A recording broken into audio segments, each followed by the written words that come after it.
Baik, Assalamualaikum warahmatullahi wabarakatuh. Selamat siang, Ibu dosen dan teman-teman semuanya. Perkenalkan nama saya Cira Salwa dengan NIM 2400 di 070. Saya berasal dari Prodi Pendidikan Luar Biasa. Jadi pada kesempatan kali ini, saya akan mempresentasikan ide usaha kreatif yang saya beri nama Cutable Craft. Jadi, Cutable Craft sendiri merupakan usaha yang bergerak di bidang kerajinan tangan atau handmade dengan konsep estetik, lucu, dan dapat dikustomisasi sesuai permintaan pelanggan. Produk utama yang saya tawarkan adalah bunga kawat bulu, keychain flanel, dan dompet mini flanel. Saya memilih usaha ini karena saat ini produk handmade sedang berkembang pesat dan banyak diminati oleh masyarakat, terutama remaja dan mahasiswa yang menyukai barang-barang unik dan estetik. Selain itu, usaha handmade memiliki peluang yang cukup besar karena modalnya relatif kecil, tapi memiliki nilai jual yang tinggi. Baik, berikutnya ada identitas tim. Jadi usaha ini disusun bersama beberapa anggota tim dengan pembagian tugas masing-masing agar proses usaha dapat berjalan lebih efektif dan terorganisir. Setiap anggota memiliki peran yang berbeda-beda, mulai dari produksi, pemasaran, promosi, hingga administrasi dan keuangan. Dengan adanya pembagian tugas tersebut, setiap pekerjaan dapat dilakukan secara lebih fokus dan maksimal. Walaupun usaha ini dibuat secara kelompok, pada presentasi kali ini saya akan menjelaskan keseluruhan konsep usaha secara individu, mulai dari latar belakang usaha sampai proyeksi keuntungan usaha. Baik, berikutnya ada latar belakang. Jadi latar belakang usaha ini berasal dari perkembangan industri kreatif di Indonesia yang saat ini semakin meningkat, khususnya pada subsektor kerajinan tangan atau kriya. Berdasarkan data Bekraf tahun 2020 yang terdapat pada PPT yang telah saya tampilkan, subsektor kerajinan menyumbang lebih dari 15% kontribusi ekonomi kreatif terhadap PDB Indonesia dengan nilai lebih dari 166 triliun rupiah. Hal ini menunjukkan bahwa kerajinan tangan bukan hanya sekedar hobi, tetapi sudah menjadi sektor ekonomi yang memiliki peluang bisnis besar dan menjanjikan. Selain itu, perkembangan media sosial seperti Instagram dan TikTok juga sangat mempengaruhi pola konsumsi masyarakat. Saat ini, banyak orang yang lebih tertarik membeli produk yang estetik, unik, dan menarik untuk diposting di media sosial. Saya melihat bahwa produk bunga kawat bulu dan kerajinan flanel sedang banyak diminati karena memiliki beberapa keunggulan, yaitu tahan lama, tidak mudah rusak, bisa dikustomisasi, dan cocok dijadikan hadiah ataupun dekorasi ruangan. Selain itu, di Kota Padang sendiri, usaha handmade seperti ini masih memiliki sedikit pesaing langsung, sehingga peluang pasar masih cukup terbuka luas. Karena alasan tersebut, saya tertarik mengembangkan Cutable Craft sebagai usaha kreatif yang mengikuti tren pasar sekaligus memiliki peluang keuntungan yang baik. Baik, berikutnya ada profil usaha. Nama usaha saya adalah Cutiable Craft. Nama ini berasal dari kata cutie yang berarti lucu atau menggemaskan, dan bull yang berasal dari kata bubble yang menggambarkan sesuatu yang bulat dan berwarna-warni. Ditambah kata craft yang menunjukkan bahwa produk usaha ini bergerak di bidang kerajinan tangan atau handmade. Usaha ini berada pada kategori industri kreatif subsektor kriya atau kerajinan tangan. Usaha ini masih berada pada tahap perencanaan dan persiapan peluncuran produk. Sistem penjualan yang dapat digunakan adalah sistem pre-order agar produk dibuat sesuai pesanan pelanggan sehingga kualitas tetap terjaga dan risiko barang tidak terjual bisa diminimalkan. Platform utama pemasaran yang digunakan adalah Instagram dan WhatsApp Bisnis, karena kedua platform tersebut sangat efektif untuk menjangkau target pasar remaja dan mahasiswa. Lokasi produksi dilakukan di rumah produksi anggota tim di Kota Padang, dan pengiriman direncanakan dapat menjangkau seluruh Indonesia melalui jasa ekspedisi. Keunikan utama usaha ini adalah produknya dapat dikustomisasi sesuai permintaan pelanggan, memiliki 3 jenis produk dalam satu brand, dan desain produk selalu mengikuti tren estetik terbaru. Baik, berikutnya ada tujuan usaha. Tujuan usaha ini tidak hanya untuk mendapatkan keuntungan semata, tetapi memiliki tujuan sosial dan ekonomi. Tujuan pertama adalah menjadi wadah kreativitas mahasiswa.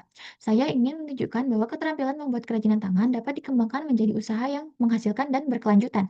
Ketujuan kedua adalah membantu mengangkat produk lokal handmade agar lebih dikenal masyarakat sebagai alternatif produk yang unik dan memiliki nilai seni dibandingkan produk pabrikan biasa. Tujuan ketiga adalah menginspirasi generasi muda agar lebih berani memulai usaha sendiri dan memanfaatkan kreativitas sebagai peluang bisnis. Tujuan terakhir adalah membantu mendukung perkembangan ekonomi kreatif lokal, khususnya di Sumatera Barat, melalui produk handmade yang berkualitas dan memiliki daya saing. Baik, berikutnya ada produk unggulan. Dalam usaha ini terdapat 3 produk unggulan. Pertama yaitu adalah bunga kawat bulu atau pipa clear flower. Produk ini dibuat menggunakan kawat bulu warna-warni yang dibentuk menjadi bunga 3 dimensi seperti mawar, sakura, dan dahlia. Bunga tersebut ditempatkan di dalam pot mini yang dihias menggunakan busa dekoratif sehingga terlihat seperti tanaman asli. Keunggulan produk ini adalah tidak layu, tahan lama, tidak memerlukan perawatan, dan dapat dikustomisasi warna maupun jenis bunganya sesuai permintaan pelanggan. Fungsi produk ini bisa digunakan sebagai dekorasi meja belajar, rak buku, kamar tidur, ataupun hadiah wisuda dan ulang tahun. Produk kedua adalah kitchen flannel. Produk ini dibuat menggunakan kain flanel dengan teknik jahit tangan atau tusuk veston. Desain yang digunakan berupa karakter lucu seperti Miffy, Snoopy, Apple, bintang, dan karakter estetik lainnya. Produk ini diisi menggunakan dakron agar terlihat lebih padat dan menarik serta dilengkapi aksesoris tambahan seperti ring kunci dan hiasan dekoratif. Produk ketiga adalah dompet mini flanel yang memiliki desain lucu, estetik, dan indah. Produk ini cocok digunakan untuk menyimpan uang koin, kartu kecil, ataupun aksesoris kecil lainnya. Selain menjual satuan, saya juga menyediakan paket bundling berupa bunga, keychain, dan dompet mini dengan harga yang lebih hemat sekaligus cocok dijadikan hadiah. Baik, berikutnya ada segmentasi pasar. Jadi segmentasi pasar usaha ini dibagi menjadi beberapa kelompok. Target utamanya adalah remaja dan mahasiswa usia 15 tahun sampai 25 tahun yang aktif menggunakan media sosial dan menyukai produk estetik serta handmade. Menurut referensi yang dicantumkan di dalam PPT, generasi Gen Z cenderung lebih tertarik membeli produk yang memiliki nilai personal dan estetik serta suka membagikan pengalaman belajar mereka di media sosial. Selain itu, target pasar lainnya adalah masyarakat yang sedang mencari hadiah unik dan personal untuk wisuda, ulang tahun, maupun pernikahan. Weh, Positioning Positioning usaha ini adalah produk handmade premium tetapi tetap memiliki harga yang terjangkau bagi pelajar dan mahasiswa. Dengan begitu, produk tetap terlihat eksekutif tetapi masih bisa dibeli oleh target pasar umum. Baik, berikutnya ada strategi pemasaran. Jadi strategi pemasaran yang digunakan adalah marketing mix 4P. Jadi pertama itu ada produk yang dijual merupakan produk handmade berkualitas dan dapat dikustomisasi sesuai permintaan pelanggan. Selain itu, desain produk akan terus diperbarui mengikuti tren seperti tema Natal, Lebaran, ataupun karakter yang sedang viral. Jadi yang kedua ada price, harga produk dibuat cukup terjangkau yaitu mulai dari Rp12.000 sampai Rp30.000 agar sesuai dengan target pasar remaja dan mahasiswa. Ketiga, flash penjualan dilakukan secara online melalui Instagram, WhatsApp bisnis, Shopee, dan Tokopedia. Selain itu, penjualan offline juga dilakukan melalui bazar kampus dan event mahasiswa di UNP. Keempat, promosi. Promosi dilakukan melalui konten Instagram dan TikTok seperti video proses pembuatan produk, foto estetik, testimoni pelanggan, giveaway, serta kerjasama dengan konten kreator. Usaha ini menggunakan metode break and click, yaitu menggabungkan penjualan online dan offline agar jangkauan pasar menjadi lebih luas.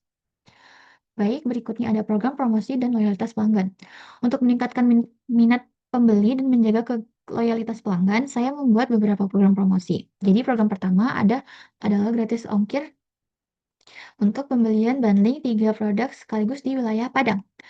Program kedua adalah Flash Sale Birthday, yaitu pelanggan yang sudah terdaftar akan mendapatkan diskon 15% saat ulang tahun mereka. Program ketiga adalah gratis packaging cantik dan kartu ucapan handmade untuk pembelian di atas 75.000 agar produk lebih menarik ketika dijadikan hadiah.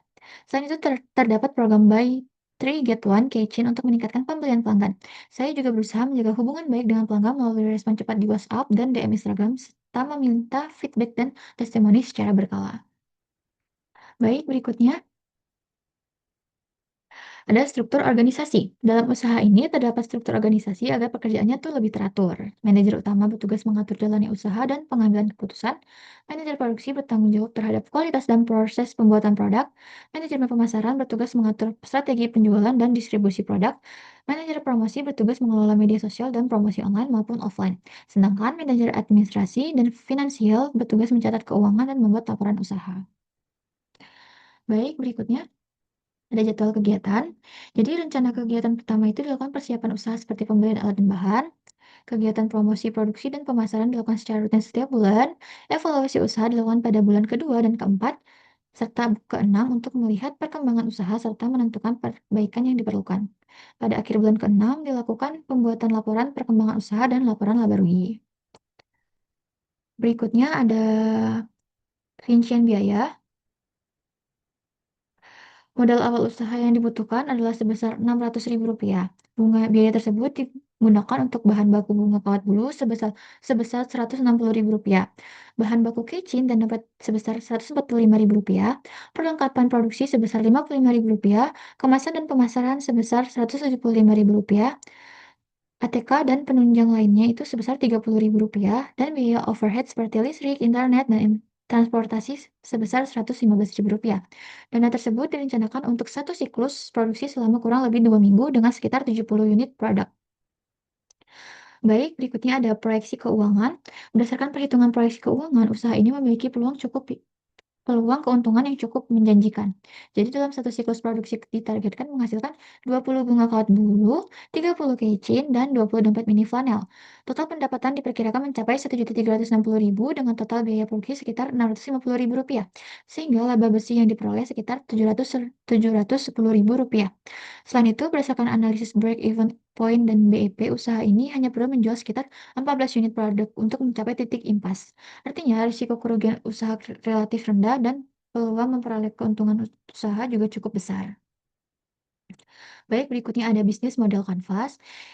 Jadi pada slide ini terdapat bisnis model kanvas atau gambaran model bisnis usaha Cutable Craft secara keseluruhan. Jadi bisnis model kanvas ini digunakan agar usaha dapat dirancang dengan lebih jelas, terstruktur, dan mulai dikembangkan ke depannya. Di bagian pertama, yaitu ada key partners atau mitra usaha. Dalam usaha ini, mitra yang dibutuhkan adalah supplier kawat bulu dan kain flanel sebagai penyedia bahan baku utama, jasa ekspedisi untuk membantu pengiriman produk, marketplace seperti Shopee sebagai tempat penjualan online, dan event organizer bazar kampus untuk membantu promosi secara offline. Bagian kedua ada key activity atau aktivitas utama usaha, yaitu aktivitas utama dalam usaha ini meliputi proses produksi handmade, pembelian bahan baku, pengelolaan media sosial, proses kustomisasi produk sesuai permintaan pelanggan, serta penjualan produk baik secara online maupun offline. Di bagian ketiga ada value proposition atau nilai unggul produk. Jadi keunggulan utama produk Creatable Craft adalah desain yang unik dan estetik. Produk dapat dikustomisasi sesuai keinginan pelanggan, harganya yang masih terjangkau, bunganya yang tidak layu dan tahan lama, serta packaging yang cantik dan cocok dijadikan hadiah. Bagian berikutnya adalah customer relationship. Jadi hubungan dengan pelanggan. Usaha ini dihubungkan dengan pelanggan dijaga melalui Dalam usaha ini, hubungan dengan pelanggan dijaga melalui komunikasi aktif di media sosial, respon cepat di WhatsApp dan DM Instagram, pelayanan yang ramah, serta program loyalitas pelanggan seperti diskon dan hadiah. Selanjutnya ada customer segment atau target pelanggan. Jadi target utama usaha ini tuh adalah remaja dan mahasiswa usia 15 sampai 25 tahun yang menyukai produk estetik dan handmade, serta masyarakat yang mencari hadiah unik dan personal. Kemudian ada resi- care, key reseeker, key resources atau sumber daya utama usaha, yaitu keterampilan membuat kerajinan tangan, bahan baku dan alat produksi, serta akun media sosial dan WhatsApp bisnis sebagai sarana prasarana. Berikutnya ada channels menjelaskan media penjualan dan promosi yang digunakan, yaitu Instagram, WhatsApp bisnis, Shopee, Bazar kampus, dan promosi dari mulut ke mulut atau word of mouth. Pada bagian cost struktur, biaya usaha meliputi biaya bahan baku, kemasan, iklan, media sosial, listrik, internet, dan transportasi. Terakhir adalah revenue streams atau sumber pendapatan usaha yang berasal dari penjualan online, penjualan offline saat bazar, dan penjualan bundle paket hadiah serta pesanan custom. Sekian baik, berdasarkan penjelasan yang telah saya sampaikan, dapat disimpulkan bahwa Creative Craft merupakan usaha handmade yang memiliki peluang pasar cukup besar karena mengikuti tren usaha produk estetik dan custom yang sesuai berkembang pada saat ini. Produk yang ditawarkan tidak hanya memiliki nilai fungsi, tetapi juga memiliki nilai seni dan nilai personal sehingga cocok dijadikan dekorasi maupun hadiah untuk berbagai acara seperti ulang tahun, wisuda, dan pernikahan. Selain itu, usaha ini memiliki beberapa keunggulan seperti modal usaha yang relatif terjangkau, target pasar yang jelas, produk dapat dikustomisasi, serta strategi pemasaran yang mengikuti perkembangan media sosial. Jadi, melalui usaha ini, saya berharap Cutable Craft tidak hanya menjadi usaha kecil biasa, tetapi dapat berkembang menjadi brand handmade lokal yang dikenal lebih luas oleh masyarakat. Saya juga berharap usaha ini dapat menjadi inspirasi bagi anak muda lainnya agar lebih berani memulai usaha dan memanfaatkan kreativitas sebagai peluang bisnis yang menjanjikan. Baik, Sekian presentasi dari saya mengenai ide usaha Cutible Prof. Saya mengucapkan banyak-banyak terima kasih kepada ibu dosen dan teman-teman yang telah mendengarkan presentasi saya dari awal hingga akhir. Saya berharap ide usaha ini dapat memberikan manfaat, inspirasi, dan menjadi salah satu contoh bahwa kreativitas dapat dikembangkan menjadi peluang usaha yang memiliki nilai ekonomi. Apabila terdapat kekurangan dalam penyampaian maupun isi presentasi ini, saya mohon maaf sebesar-besarnya. Terima kasih atas perhatian dan kesempatan yang diberikan. Wassalamualaikum warahmatullahi wabarakatuh. Terima kasih.